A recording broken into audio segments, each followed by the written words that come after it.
नमस्कार। आकाशवाणी से प्रस्तुत है समाचार प्रभात।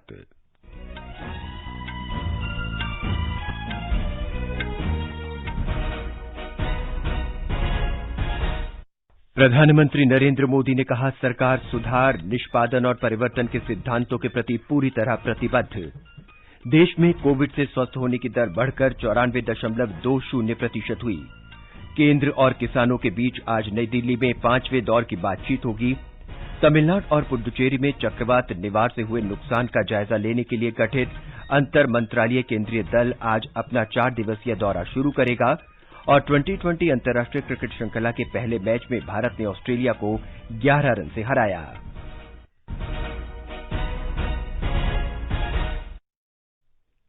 समाचार प्रभात में पुष्पलता शर्मा के साथ मैं नवीन सक्सेना। कोविड महामारी के खिलाफ देश एकजुट होकर लड़ रहा है। आप भी हमारे साथ सुरक्षा और बचाव के 3 आसान एहतियाती उपायों का संकल्प लें। मास्क पहनें, 2 गज दूरी है जरूरी, सुरक्षित दूरी बनाए रखें, हाथ और मुंह साफ रखें। अब समाचार विस्तार से। प्रधानमंत्री नरेंद्र मोदी ने कहा है कि सरकार सुधार, निष्पादन और परिवर्तन के सिद्धांतों के प्रति पूरी तरह प्रतिबद्ध है। कल पैन आईआईटी यूएसए द्वारा वीडियो कॉन्फ्रेंसिंग के माध्यम से आयोजित अंतर्राष्ट्रीय सम्मेलन में श्री मोदी ने कहा कि शासन प्रशासन के हर क्षेत्र में सुधार किए गए हैं। उन्होंने कई क्षेत्रों में सरकार के अभूतपूर्व सुधारों की चर्चा की। इनमें 44 केंद्रीय श्रम कानूनों को 4 कानूनों में समेकित करना, कॉरपोरेट कर को दुनिया में सबसे कम स्तर पर लाना तथा निर्यात और विनिर्माण बढ़ाने के लिए 10 प्रमुख क्षेत्रों में उत्पादन आधारित प्रोत्साहन योजना लागू करना शामिल है। प्रधानमंत्री ने कहा कि कोरोना काल में भी भारत में रिकॉर्ड निवेश हुआ है और इनमें से काफी निवेश प्रौद्योगिकी के क्षेत्र में हुआ है। प्रधानमंत्री ने कहा कि भारतीय प्रौद्योगिकी संस्थान आईआईटी की प्रतिष्ठा बढ़ाने के लिए सरकार ने काफी प्रयास किए। श्री मोदी ने कहा कि हाल के समय में देश में हैकेथॉन की संस्कृति विकसित हुई है, जिसमें युवा प्रतिभाएं राष्ट्रीय और अंतर्राष्ट्रीय समस्याओं का असाधारण समाधान प्रस्तुत कर रही हैं। प्रधानमंत्री ने कहा कि सरकार युवा प्रतिभाओं के लिए अंतर्राष्ट्रीय मंच उपलब्ध कराने के प्रायोजन से दक्षिण पूर्व एशिया और यूरोप के कई देशों के साथ काम कर रही है, ताकि वो अपने कौशल का प्रदर्शन कर सकें और दुनिया भर की सर्वोत्तम कार्यशैलियां सीख सकें। उन्होंने कहा कि भारत में आयोजित वैभव सम्मेलन में विज्ञान और नव प्रवर्तन क्षेत्रों की कई शीर्ष प्रतिभाओं को एक साथ आने का मौका मिला। प्रधानमंत्री ने कहा कि पैन आईआईटी आंदोलन की समेकित शक्ति से आत्मनिर्भर भारत के स्वप्न को साकार करने में मदद मिलेगी। प्रधानमंत्री नरेंद्र मोदी ने कहा है कि अगले कुछ दिनों में भारत के पास कोविड महामारी से बचाव के लिए टीका उपलब्ध हो जाएगा। महामारी के बारे में वर्चुअल सर्वदलीय बैठक में कल श्री मोदी ने कहा कि भारतीय वैज्ञानिकों को पूरा भरोसा है कि अगले कुछ सप्ताह में वो कोरोना महामारी के लिए टीके का विकास कर लेंगे। प्रधानमंत्री ने कहा कि देश में अभी महामारी के 8 संभावित टीकों का विकास परीक्षण के विभिन्न चरणों में है।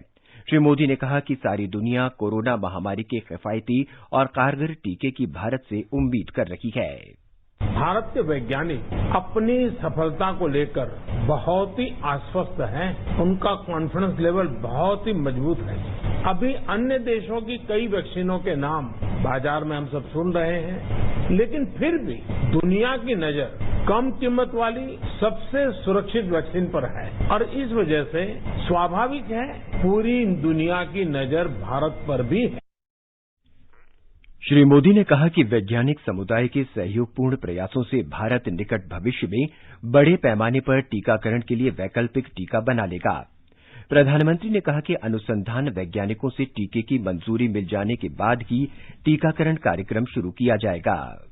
भारत ने एक विशेष सॉफ्टवेयर भी बनाया है, कोविन, जिसमें कोरोना वैक्सीन के लाभार्थी वैक्सीन के उपलब्ध स्टॉक और स्टोरेज से जुड़ी रियल टाइम इंफॉर्मेशन रहेगी। भारत में कोरोना वैक्सीन की रिसर्च से जुड़े दायित्व के लिए विशेष टास्क फोर्स का गठन किया गया और वैक्सीन से जुड़े अभियान का दायित्व नेशनल एक्सपर्ट ग्रुप को दिया गया। इसमें टेक्निकल एक्सपर्ट्स हैं, केंद्र सरकार के संबंधित मंत्रालयों और विभागों के अधिकारी हैं, प्रत्येक जोन के हिसाब से राज्य सरकारों के भी प्रतिनिधि हैं। ये नेशनल एक्सपर्ट ग्रुप राज्य सरकारों के साथ मिलकर के काम कर रहा है।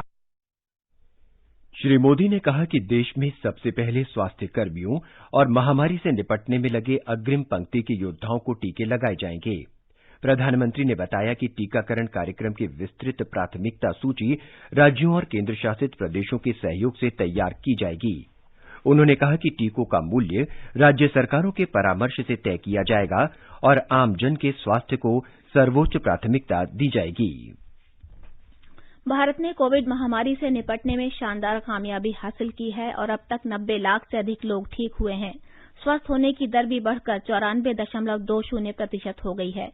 रोजाना स्वस्थ होने वालों की संख्या नए मामलों की दैनिक संख्या से अधिक हो गई है। इस समय देश भर में स्वस्थ हुए लोगों की संख्या इलाज करा रहे रोगियों की तुलना में 22 गुना अधिक है।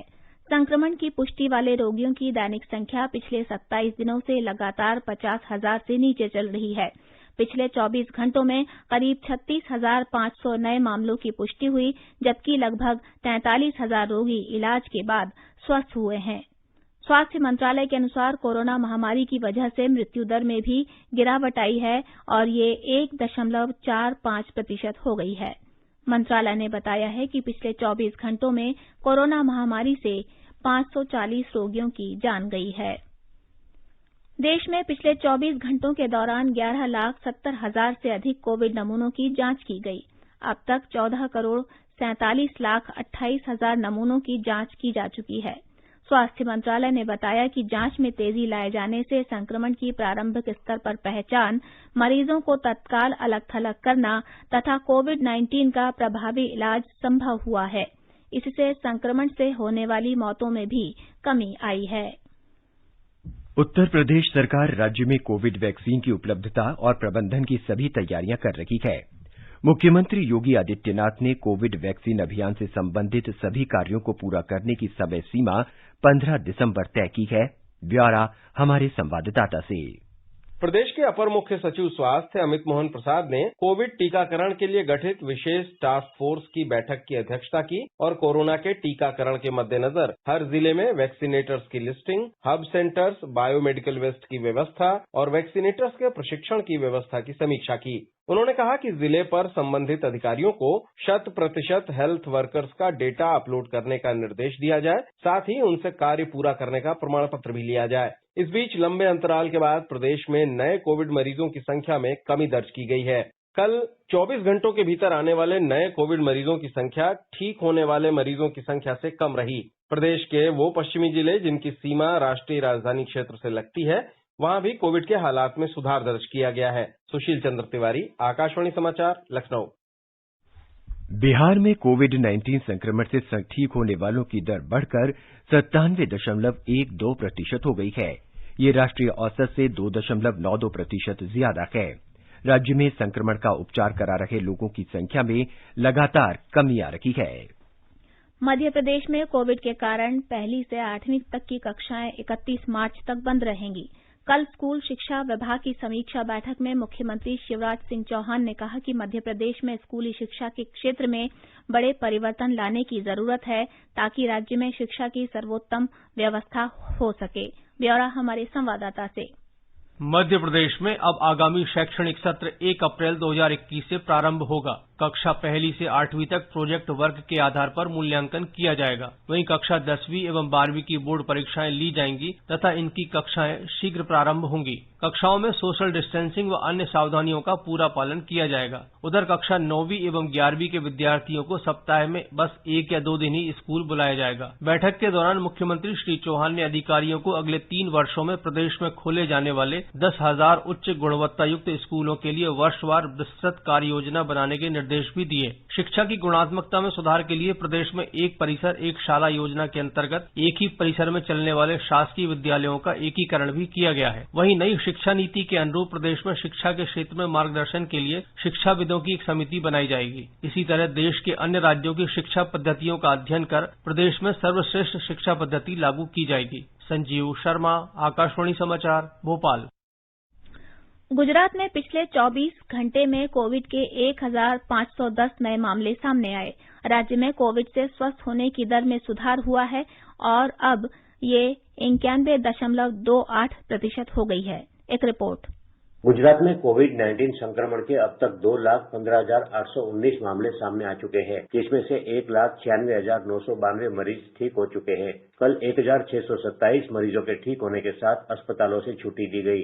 राज्य में अब तक 81,02,000 से अधिक लोगों का कोविड-19 के लिए परीक्षण किया जा चुका है। संक्रमण के सबसे अधिक 322 नए मामले कल अहमदाबाद में दर्ज हुए, जबकि सूरत में 249 मामले सामने आए। राज्य में इस वक्त 14,778 सक्रिय मामले हैं, जिसमें से 92 मरीजों को वेंटिलेटर पर रखा गया है। कल 18 मरीजों की मृत्यु के साथ राज्य में कोविड-19 से जान गंवाने वाले मरीजों की संख्या 4,049 हो गई है। योगेश पंड्या, आकाशवाणी समाचार, अहमदाबाद। ओडिशा में कोविड-19 के सक्रिय मामलों में और कमी आई है। अब ऐसे मामलों की संख्या 3,916 हो गई है। राज्य में कोविड संक्रमण के कुल मामलों की कुल संख्या 3,20,394 है। इनमें से 3,14,665 रोगी उपचार के बाद स्वस्थ हो चुके हैं। असम में स्वास्थ्य विभाग ने कोरोना की वैक्सीन के वितरण की व्यापक योजना तैयार की है। राज्य के वरिष्ठ स्वास्थ्य अधिकारियों ने हमारे संवाददाता को बताया कि वैक्सीन की 3,71,00,000 खुराक के भंडारण की व्यवस्था की गई है।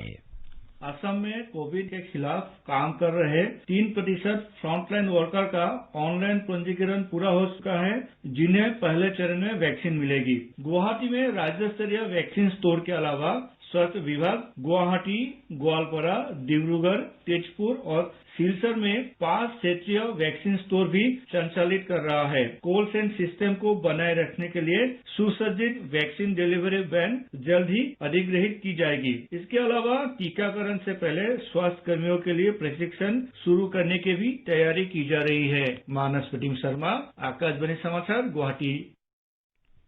अखिल भारतीय आयुर्विज्ञान संस्थान एम्स में एंडोक्रिनोलॉजी विभाग के प्रोफेसर डॉक्टर राजेश खड़गावत ने कहा है कि कोरोना से बचाव के लिए सावधानियां बरतनी होगी। आकाशवाणी से बातचीत में डॉक्टर खड़गावत ने कहा कि महामारी अभी खत्म नहीं हुई है और लोगों को एहतियात में कोई कोताही नहीं करनी चाहिए। ये एक ऐसी बीमारी है जिसका बहुत अच्छा इलाज हमारे पास नहीं है, लेकिन हमारे पास बहुत सारे ऐसे स्टेप्स हैं जिससे हम इजीली बच सकते हैं। और सबसे बड़ा जो कदम हम उठा सकते हैं वो यह है कि हम एक दूसरे से दूरी बनाए रखें, और दूसरा कि हमें मास्क पहनना है, फेस कवर करके रखना है, ताकि इसके अलावा हमें ये करना है कि हम आंख, नाक, मुंह को नहीं छुएं, बार बार मास्क को नहीं छुएं, बार बार हाथ को धोते रहें। और हो सकता है आने वाले समय में कोरोना की वैक्सीन आ जाए, लेकिन जब तक ये वैक्सीन नहीं आती है हमें ये भूलना नहीं है कि कोरोना गया नहीं है, और ये सारे कदम हमें एहतियात के तौर पर उठाने हैं ताकि हम कोरोना से बच सकें। आकाशवाणी का समाचार सेवा प्रभाग आज से वर्ष की प्रमुख झलकियों की वार्षिक श्रृंखला ईयर एंडर 2020 शुरू करेगा। वैश्विक महामारी कोविड-19 इस साल की सबसे बड़ी खबर रही है और प्रधानमंत्री नरेंद्र मोदी के प्रखर नेतृत्व में भारत ने इस महामारी के खिलाफ संघर्ष किया। भारत में प्रति 10 लाख जनसंख्या पर कोविड-19 का संक्रमण और उससे होने वाली मौतें कई विकसित देशों की तुलना में बहुत कम हैं। वास्तव में भारत सरकार और संस्थागत स्तर पर इस महामारी के खिलाफ कार्रवाई करने में सबसे आगे रहा है। आकाशवाणी से बात करते हुए नीति आयोग के सदस्य डॉक्टर वी.के. पॉल ने कहा कि भारत ने कोरोना महामारी के खिलाफ पिछले 9 महीने के दौरान क्रमबद्ध, चरणबद्ध और अति सक्रिय तरीके से कार्रवाई की है। उन्होंने कहा कि अनुमानों के अनुसार इन उपायों से कोविड संक्रमण के लाखों मामलों से बचा जा सका और कई लोगों का जीवन बचाया जा सका। जो इस पॉजिटिव केस के कांटेक्ट में आया, उसके साथ जो उसका साथ था, उसके पहले कुछ दिनों तक ऐसे व्यक्तियों को भी नजर में अपने आप को रखना है, अलग होना है, ताकि दूसरों की तरफ आपका संक्रमण आपसे ना जाए। ऐसे हम जिम्मेवारियां निभाएंगे, देश की क्षमता बढ़ाएंगे, अपने आप को कोरोना से बचाएंगे और अपने से आगे संक्रमण ना हो वो जिम्मेवारी निभाएंगे, तो इसमें कोई दो राय नहीं है कि इस संक्रमण को हम पूरा कंट्रोल करेंगे, जानें भी बचेंगी और हमारी इकोनॉमी भी बचेगी, व्यवसाय भी बचेंगे और हमारा देश इस महामारी कैलेमिटी से, मुसीबत से उभर कर एक आत्मनिर्भर और सशक्त भारत बन के सामने आएगा। वैश्विक महामारी के खिलाफ युद्ध में केंद्र सरकार के त्वरित निर्णयों पर पेश है हमारे संवाददाता की एक रिपोर्ट। कोरोना वायरस के प्रसार को रोकना एक बड़ी चुनौती रही है और भारत इस चुनौती का सामना करने के लिए प्रधानमंत्री के नेतृत्व में खड़ा रहा। 20 मार्च को नरेंद्र मोदी ने राष्ट्र को संबोधित किया और जन भागीदारी की अनोखी पहल जनता कर्फ्यू का आह्वान किया। लोगों ने जबरदस्त उत्साह के साथ इसका पालन किया, जिसने देश को आने वाले लॉकडाउन के लिए मानसिक रूप से तैयार किया। इसके बाद 24 मार्च को देश में लॉकडाउन की घोषणा की गई। लॉकडाउन की इस अवधि का उपयोग कोविड-19 के लिए स्वास्थ्य सुविधाओं के निर्माण के लिए किया गया। इस दौरान कोविड-19 के इलाज के लिए 15,362 समर्पित कोविड स्वास्थ्य सुविधाएं, लगभग 15,40,000 आइसोलेशन बेड, 2,70,000 ऑक्सीजन युक्त बेड और 78,000 आईसीयू बेड का निर्माण किया गया। नागरिकों की सुरक्षा सुनिश्चित करने के लिए इस संबंध में स्क्रीनिंग, क्वारंटीन, आइसोलेशन, परामर्श और दिशा निर्देश जारी किए गए। डॉक्टर, पैरामेडिक्स, स्वास्थ्य कर्मचारी और फ्रंटलाइन कार्यकर्ताओं ने अपना अहम योगदान दिया। टेस्ट, ट्रैक तथा ट्रीट को मूल मंत्र बनाया गया। जहां जनवरी में केवल एक प्रयोगशाला काम कर रही थी, अब 2,000 से ज्यादा प्रयोगशालाएं काम कर रही हैं। प्रतिदिन 10 लाख से ज्यादा जांच किए जा रहे हैं। भारत अब मास्क, पीपीई किट तथा वेंटिलेटर के उत्पादन में आत्मनिर्भर हो चुका है। आनंद कुमार, आकाशवाणी समाचार, दिल्ली। आगे बढ़ने से पहले एक नजर मुख्य समाचारों पर। प्रधानमंत्री नरेंद्र मोदी ने कहा, सरकार सुधार, निष्पादन और परिवर्तन के सिद्धांतों के प्रति पूरी तरह प्रतिबद्ध। देश में कोविड से स्वस्थ होने की दर बढ़कर 94.20% हुई। केंद्र और किसानों के बीच आज नई दिल्ली में 5वें दौर की बातचीत होगी। तमिलनाडु और पुदुचेरी में चक्रवात निवार से हुए नुकसान का जायजा लेने के लिए गठित अंतर मंत्रालयी केंद्रीय दल आज अपना 4 दिवसीय दौरा शुरू करेगा। और पहली T20 अंतर्राष्ट्रीय क्रिकेट श्रृंखला में भारत ने ऑस्ट्रेलिया को 11 रन से हराया।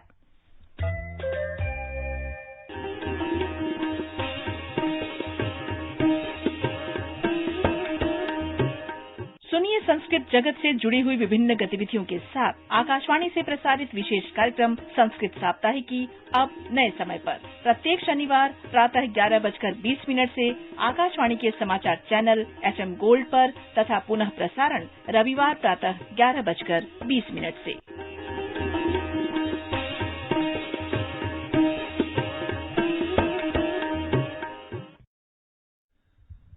कृषि कानूनों के मुद्दे पर विचार विमर्श करने के लिए आज नई दिल्ली में सरकार और किसान संगठनों के प्रतिनिधियों के बीच 5वें दौर की बातचीत होगी।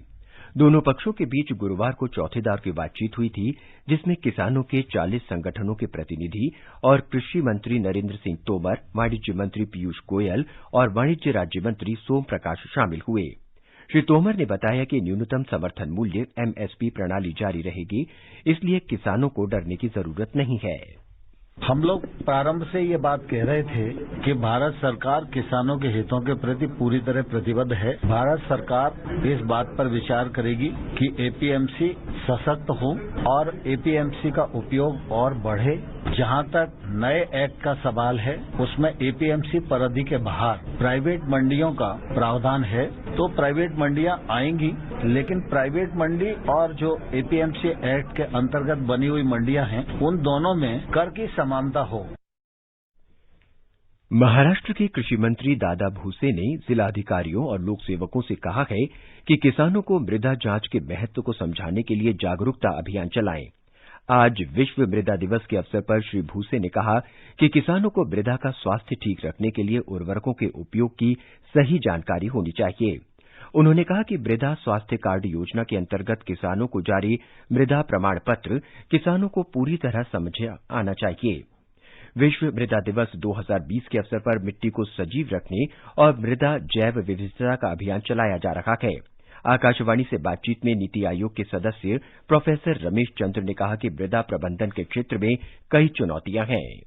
कृषि का जो हमारे प्राकृतिक संसाधन है, जैसे जमीन है, पानी है, इनका एक बहुत ही नजदीक का रिश्ता है और दोनों की आपस में सिनर्जी है। जब सॉइल अच्छी होती है तो कृषि की उत्पादकता अच्छी होती है। यदि हम कृषि अच्छी तरह से करते हैं तो हम सॉइल पे भी कोई नेगेटिव या कोई गलत प्रभाव नहीं डालते। सॉइल जो है, हमें ये रिकॉग्नाइज करना चाहिए कि वो एक लिविंग मैटर है। सॉइल में ये एक बैलेंस तरीके से सॉइल को हम न्यूट्रिशन देते हैं, उसमें एक संतुलन रखना चाहिए। केमिकल फर्टिलाइजर हम देते हैं, लेकिन उसके साथ साथ हमें जो इनऑर्गेनिक सोर्सेज हैं उनको भी यूज करना चाहिए। महाराष्ट्र राज्य वन्यजीव बोर्ड के पश्चिमी हिस्से के 8 क्षेत्रों और विदर्भ के 2 क्षेत्रों को संरक्षित घोषित करने और चंद्रपुर के कहलगांव को अभ्यारण्य की तरह विकसित करने के सुझाव को मान लिया है। राज्य के पर्यावरण मंत्री आदित्य ठाकरे ने बताया कि कल बोर्ड की बैठक में निर्णय लिया गया कि स्थानीय लोगों से सलाह मशविरे के बाद वन्य जीव संरक्षण स्थलों को अभ्यारण्य के रूप में विकसित करने के लिए एक उप समूह का गठन किया जाएगा। तमिलनाडु और पुदुचेरी में चक्रवात निवार से हुए नुकसान का जायजा लेने के लिए गठित अंतर मंत्रालयी केंद्रीय दल आज से अपना 4 दिवसीय दौरा शुरू करेगा। केंद्रीय गृह मंत्रालय में संयुक्त सचिव आशुतोष अग्निहोत्री 8 सदस्यों वाले इस दल का नेतृत्व करेंगे। हमारे संवाददाता ने बताया है कि कृषि, राजमार्ग, वित्त, विद्युत, ग्रामीण विकास, मत्स्य और जल संसाधन मंत्रालयों के प्रतिनिधि भी इस दल में शामिल होंगे। केंद्रीय अंतर मंत्रालय दल आज शाम तमिलनाडु के मुख्यमंत्री ई पलनीसामी के साथ बैठक में चक्रवात से हुए नुकसान की जानकारी लेकर अपने मूल्यांकन का काम शुरू करेगा। दल के सदस्य सोमवार तक पुदुचेरी के अलावा चेन्नई, चेंगलपट्टू, कांचीपुरम, तिरुवल्लुर, कडलूर, विलुपुरम, वेल्लोर और तिरुपत्तूर समेत 8 जिलों के विभिन्न क्षेत्रों का दौरा करेंगे। मंगलवार को चेन्नई वापसी के बाद वे राज्य सरकार के अधिकारियों से अपनी जानकारी के साथ बातचीत करेंगे। अपना दौरा समाप्त करने से पहले ये दल मुख्यमंत्री से बात करेगा और फिर केंद्र सरकार को अपनी रिपोर्ट सौंपेगा। चेन्नई से जयसिंह की रिपोर्ट के साथ समाचार कक्ष से अरुण होरा। 25 और 26 नवंबर को पुदुचेरी के निकट तमिलनाडु समुद्र तट पार करने के बाद चक्रवात निवार ने खेती और आधारभूत ढांचों को नुकसान पहुंचाया था। भारत ने ऑस्ट्रेलिया को 3 मैचों की 2020 क्रिकेट श्रृंखला के पहले मैच में 11 रन से हराकर श्रृंखला में 1-0 की बढ़त बना ली है। भारतीय टीम ने निर्धारित 20 ओवर में 7 विकेट पर 161 रन बनाए। जवाब में ऑस्ट्रेलिया की टीम 7 विकेट पर 150 रन की बना सकी। यजुवेंद्र चहल को मैन ऑफ द मैच घोषित किया गया। इस बीच भारतीय क्रिकेट कंट्रोल बोर्ड ने सिडनी में खेले जाने वाले दूसरे और तीसरे T20 मैच के लिए रविंद्र जडेजा की जगह तेज गेंदबाज शार्दुल ठाकुर को टीम में शामिल किया गया। कल खेले गए मैच में रविंद्र जडेजा के चोटिल होने के कारण ये बदलाव किया गया है। और अब एक नजर आज के मौसम पर।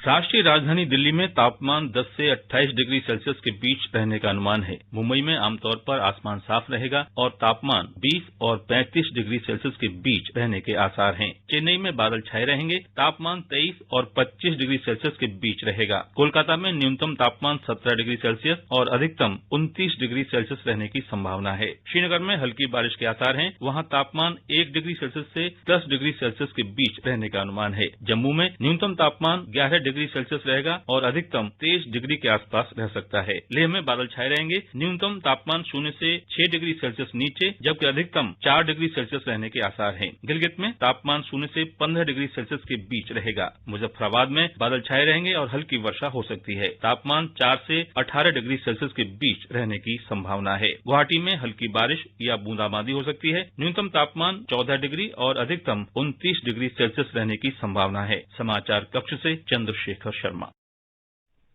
भारतीय रिजर्व बैंक के गवर्नर शक्तिकांत दास ने कहा है कि मौद्रिक नीति समिति ने बैंकों की नीतिगत दरों को 4% के स्तर पर बरकरार रखने का सर्वसम्मति से फैसला किया है। उन्होंने कहा कि मार्जिनल स्टैंडिंग फैसिलिटी को 4.25% और रिवर्स रेपो रेट को 3.35% के स्तर पर यथावत रखा गया है। श्री दास ने कहा कि मौद्रिक नीति समिति का विचार था कि मुद्रास्फीति की दर के फिलहाल उच्च स्तर पर बने रहने की संभावना है। हालांकि खरीफ की भरपूर फसल की संभावना को देखते हुए जल्द खराब होने वाली वस्तुओं की कीमतों में सर्दी के मौसम के दौरान कमी आ सकती है। ये समाचार हमारी वेबसाइट newsonair.com/hindi पर भी उपलब्ध हैं।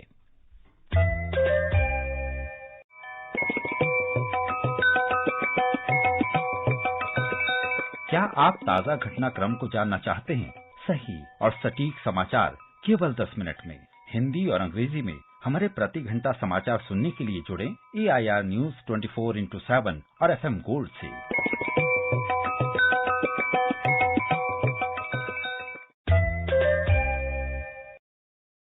और पुष्पलता, आज के समाचार पत्रों की सुर्खियों में क्या खास है? जी, आज के समाचार पत्रों की सुर्खी में सबसे पहले कोविड वैक्सीन पर सर्वदलीय बैठक में प्रधानमंत्री नरेंद्र मोदी के बयान को आज के सभी समाचार पत्रों ने प्रमुखता से प्रकाशित किया है। हरिभूमि ने लिखा है, देश को कुछ हफ्तों में मिलेगी कोरोना की वैक्सीन, इसी महीने के अंत तक टीकाकरण भी मुमकिन। वहीं अमर उजाला ने सुर्खी दी है, सबसे पहले स्वास्थ्य कर्मियों और बुजुर्गों को लगेगा कोविड का टीका। दैनिक जागरण ने बढ़ी आस शीर्षक से दिया है, प्रधानमंत्री ने कहा वैज्ञानिकों की हरी झंडी मिलते ही शुरू होगा टीकाकरण। वहीं हिंदुस्तान ने वित्त मंत्री सीतारमण के बयान को प्रमुखता दी है, वैक्सीन से अर्थव्यवस्था भी सुधरेगी। आंदोलनकारी किसानों के साथ केंद्र सरकार की आज होने वाली बैठक को भी अखबारों ने पहले पन्ने पर प्रकाशित किया है। जनसत्ता ने सुर्खी दी है, बातचीत में शामिल होंगे लेकिन शर्तों से पीछे हटने को तैयार नहीं किसान। दैनिक ट्रिब्यून ने लिखा है, वार्ता से पहले किसानों की दो टूक, कानून रद्द से कम कुछ मंजूर नहीं। किसानों द्वारा 8 तारीख को भारत बंद करने का ऐलान भी सभी समाचार पत्रों ने अपने मुख पृष्ठ पर दिया है। राष्ट्रीय सहारा ने लिखा है, किसानों ने बढ़ाया और दबाव। 5वें चरण की बैठक आज, ठोस नतीजा नहीं निकला तो 8 को किसानों का भारत बंद। दैनिक भास्कर ने सुर्खी दी है, दिल्ली के विज्ञान भवन में आज फिर सरकार से बातचीत होगी। 7 दिसंबर को अवार्ड की वापसी तो 8 को भारत बंद का आह्वान। राजस्थान पत्रिका ने दिया है, अपनी मांगों पर अड़े किसान। रिजर्व बैंक की द्वैमासिक मौद्रिक समीक्षा को भी समाचार पत्रों ने प्रमुखता दी है। जनसत्ता लिखता है, नीतिगत दरों में कोई बदलाव नहीं। पत्र ने आगे दिया है, 14 दिसंबर से 24 घंटे काम करेगी आरटीजीएस प्रणाली। वहीं दैनिक ट्रिब्यून ने सुर्खी दी है, ब्याज दरों में कोई बदलाव नहीं। हैदराबाद नगर निगम चुनावों के परिणाम को भी समाचार पत्रों ने सुर्खी बनाया है। पंजाब केसरी लिखता है, दक्षिण द्वार पर कमल। अमर उजाला ने दिया है, हैदराबाद नगर निगम में भाजपा को बड़ी सफलता, दूसरे नंबर पर पहुंची। दिल्ली में श्रमिकों का महंगाई भत्ता बढ़ा, राष्ट्रीय सहारा सहित कई अखबारों में है। अमर उजाला ने सुर्खी दी है, दिल्ली में मजदूरों का न्यूनतम वेतन अब 15,492 रुपए। दैनिक जागरण ने लिखा है, दिल्ली सरकार ने बढ़ाया श्रमिकों का वेतन और महंगाई भत्ता। अंत में मुख्य समाचार एक बार फिर। प्रधानमंत्री नरेंद्र मोदी ने कहा, सरकार सुधार, निष्पादन और परिवर्तन के सिद्धांतों के प्रति पूरी तरह प्रतिबद्ध। देश में कोविड से स्वस्थ होने की दर बढ़कर 94.20% हुई। केंद्र और किसानों के बीच आज नई दिल्ली में 5वें दौर की बातचीत होगी। तमिलनाडु और पुडुचेरी में चक्रवात निवार से हुए नुकसान का जायजा लेने के लिए गठित अंतर मंत्रालय केंद्रीय दल आज अपना 4 दिवसीय दौरा शुरू करेगा और 2020 अंतर्राष्ट्रीय क्रिकेट श्रृंखला के पहले मैच में भारत ने ऑस्ट्रेलिया को 11 रन से हराया। इसके साथ ही समाचार प्रभात का ये अंक समाप्त हुआ। नमस्कार।